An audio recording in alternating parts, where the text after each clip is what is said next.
If you are just coming out as a lesbian or bisexual woman or pansexual woman or queer woman, especially if you are over 35 and you have identified as heterosexual or straight for a good portion of your life, and you are trying to figure out what is this new world that you are entering, I am so glad you're here.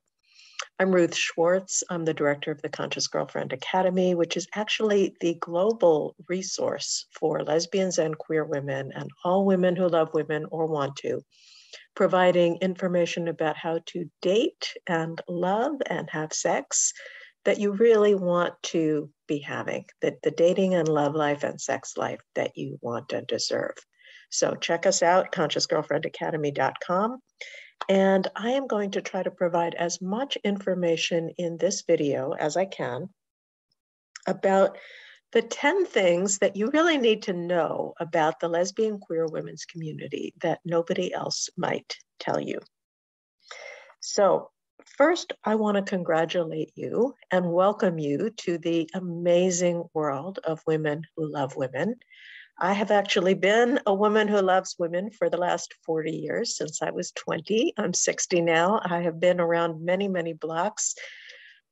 I identify as pansexual, meaning that I have the capacity to be sexually attracted to people of various genders, but I am very homoromantic, which means I fall in love with women. And that's why I've had many relationships with women over the course of my life and have learned a lot of things, some of them the hard way. And that's a good part of why I teach what I teach, to try to shorten other people's learning curves, to try to make it easier for you than it sometimes has been for me. I also have a bunch of professional credentials. I have a PhD in transpersonal psychology. I'm a certified sex and intimacy coach through the Somatica Institute. And I've been running Conscious Girlfriend since 2014. So I've had the opportunity to work with thousands of lesbians and queer women from all over the world. And so I use all of my professional and personal background in everything I teach. So there are some very special and unique things about loving women, things that I want you to know so that you can really orient yourself to this new world and prevent unnecessary confusion and hurt, and have the kind of love and passion that you have been longing for. Here are my top 10. 1, it takes huge courage to come out, to go against all the cultural programming and all the voices shouting their bad advice, as Mary Oliver says in her poem, The Journey. Look it up if you haven't read it yet. To honor your deep emotional and sexual longing to be with another woman. And it's worth it. Relationships with women are deeper and more dimensional, and they can be exquisite. I often say that relationships with women, between women, lesbian relationships, can be the absolute best relationships on the planet, because we can bond so deeply. We can have such incredible emotional and sexual intimacy with one another. However, item number 2, although lesbian relationships can be the best relationships on the planet, they are also more demanding. They take more skill to do well, because two women go so much deeper. That means we can also trigger each other more deeply. And that's a lot of why I run the Conscious Girlfriend Academy, helping lesbians and queer women gain the skills you need so that you can communicate in healthy ways and work through those triggers when they come up, and learn to avoid some of the very common pitfalls that lesbians and queer women tend to fall into. Number 3, lesbian dating can be complicated for a few reasons. One is, in some cases, you might be interacting with a woman, you don't know if she's interested in women or not, and you don't know if this is a friend date or a date, and you don't know how to find out. It can be different, especially if you're used to being with men, to suddenly have your dating pool and your friend pool be one and the same. And oftentimes women have trouble initiating, whether it's nature or nurture. If you've been with guys, you're probably used to the guys doing the initiating. And so when you come out, it's like, well, do you wait for the other person to ask you or to indicate interest? Or, what if she doesn't? Because a lot of times two women are both waiting for the other woman to do that. That's a recipe sometimes for nothing happening. So I do try to really empower women to be able to take the initiative and to be able to, especially if you find out that the other person is at least potentially interested in women, to be able to say like, hey, I'm really liking getting to know you, and I'm feeling like this could potentially be a dating connection or a romantic connection, and I want to check that out with you. And, if you don't feel that way, no hard feelings, but, just wanted to voice it. So we do a lot of practicing of that kind of thing in the academy because it's often hard for people to do. But I want you to know it can get easier, and it's a great way to become more able to have what you want. So, item number 4, just as it has taken probably a considerable amount of pain and challenge for you to get to this point of being able to come out and acknowledge your desire for other women, every other woman whom you meet in the LGBTQ plus community has also had her own journey. And we're all survivors, we're all warriors for love. But sometimes you might find some of your wounds intersecting with someone else's wounds. And so the more you can cultivate curiosity for what each other person has gone through, and, in some cases, if you find her wound brushing up against yours or vice versa, the more you cannot take it personally, the more easily you'll be able to connect and make friends and find a girlfriend too, if that's what you want. So, item number 5, you might as well know up front that some lesbians have a chip on their shoulders about bisexual women or pansexual women or women who have newly come out and not yet had relationships with women or not had very many relationships with women. You might encounter some lesbians that hold those things against you. And if that happens, I want to tell you, on the one hand, don't take it personally. It's not personal. It's that person's fear, pain. If you're not for her, then she's not for you. You will be for someone else. Someone else will be for you. But in the meantime, I also want you to understand that the reason why some lesbians feel this way is because sometimes they may have been with bisexual or pansexual or newly out women who were just experimenting, or wanted to try on being in bed with a woman but weren't really ready to have a full relationship, or wanted to have a relationship but weren't ready to tell their family and friends. And while all of this is understandable and part of the process of coming out for most of us, it can also be really painful, especially for someone who's been out for a long time, to fall in love with someone who is more, in an early stage of their journey, or maybe whose journey isn't taking them to that same destination. So tread with care. And by the way, if you are just experimenting, we all need to experiment sometimes, but please be honest. If you're going out with somebody, especially if that person has more experience with women and you're just kind of trying it on, just make sure she knows that, and try not to mislead anyone. That's just kind of kindness and compassion that we all deserve. So this is number 6, the lesbian and queer community has an incredible array of genders and gender expressions. And if you're new to this community, you might be kind of flummoxed, or you might be flabbergasted, or you might be confused, or you might be thrilled and excited about how many different genders we have. So I'm going to make another video that goes into much more depth about all the different varieties of gender and gender expression in the lesbian queer community.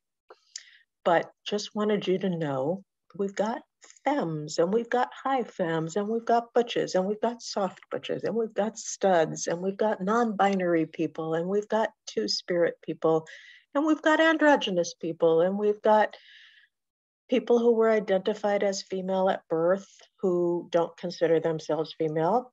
And we've got people who were identified as male at birth and do consider themselves female. And you don't know by someone's genitals or by how someone looks what they consider themselves to be. And you don't know by how someone looks or by their genitals what they want to do in bed, or even whether they want to be the one to ask you out or you need to be the one to ask them out. We in the lesbian and queer community really have a tremendous diversity and creativity in our expression. So there's a lot to learn and a lot to explore and a lot to discover. And hopefully you will enjoy that process. Let's see, that was, I think, 6 and 7 combined. So item number 8 is that to make it even more complicated, some women who are part of the lesbian and queer community are specifically attracted only to other people on a particular place on that gender spectrum. So let's say you're femme, you might find yourself only attracted to women that are more masculine of center. That might be soft butch or stud. On the other hand, you might be femme and you might be only attracted to other femmes. Or you might be thinking, I don't get any of this. I'm a woman who is attracted to women. I can be attracted to all kinds of women. So whoever you are and however it works for you, I want to completely affirm that. And I just wanted to let you know that, again, we do have that really wonderful, complex, granular diversity in our community. So a lot to learn. Now, item number 9, within some parts of the lesbian community, there's also a lot of granularity about our specific sexual roles or our preferred sexual roles. But as I said earlier, you can't tell by looking. So let's say somebody is sort of like, wearing the men's clothes and has the kind of swagger, which I think is really hot.